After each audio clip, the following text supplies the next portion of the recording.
Mulai sekarang kita akan bikin konten-konten yang isinya bahan-bahan DBT satu persatu. Jadi buat teman-teman yang ngerasa pengen lebih ngerti DBT, semoga ini membantu teman-teman.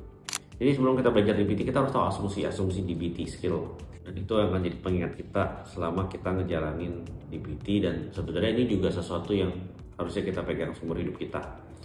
Jadi yang namanya skills training assumption itu basic dari DBT. Ya, 7. Oke. Pertama, setiap orang itu melakukan yang terbaik yang dia bisa. Jadi kita asumsiin bahwa semua orang melakukan yang terbaik yang dia bisa. Tapi kadang-kadang kita ngelihat kayak enggak, kayak dia nggak melakukan yang terbaik. Kita asumsikan bahwa even ketika kita ngerasa dia tidak melakukan yang terbaik, kita percaya dia sudah melakukan terbaik versi dia yang dia bisa. Kita percaya semua orang melakukan yang terbaik. Jadi versi terbaik dia yaitu, dan kita yakinkan bahwa itu yang terbaik yang dia bisa.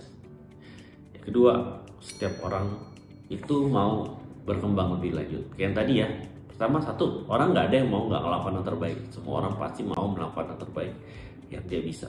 Yang ketiga, setiap orang tuh harus lebih baik lagi.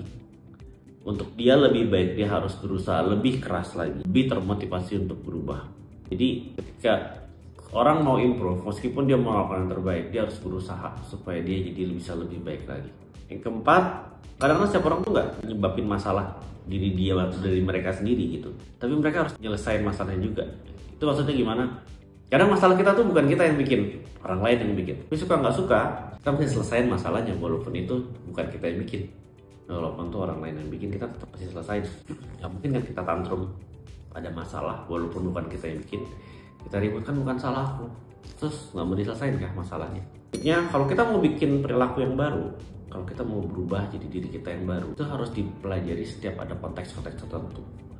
Gak bisa kita mau belajar satu hal terus di setiap konteks itu kita bisa selesain gitu. Rajin di satu hal belum tentu kita bisa rajin di tempat lain. Itu masing-masing ada konteksnya dan kita harus belajar satu persatu. Terus berikutnya nomor 6, semua perilaku, semua pikiran, semua perasaan kita tuh pasti ada penyebabnya. Meskipun kadang kita nggak tahu apa penyebabnya, tapi pasti ada penyebabnya.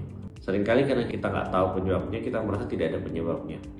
Semua ada sebabnya, dan itu harus kita tanamkan. Dan yang paling penting terakhir, kenapa kita berperilaku seperti itu, kenapa kita berperasaan seperti itu, kenapa kita berpikiran seperti itu. Memahami dan berubah itu lebih penting daripada kita ngejudge atau kita blaming.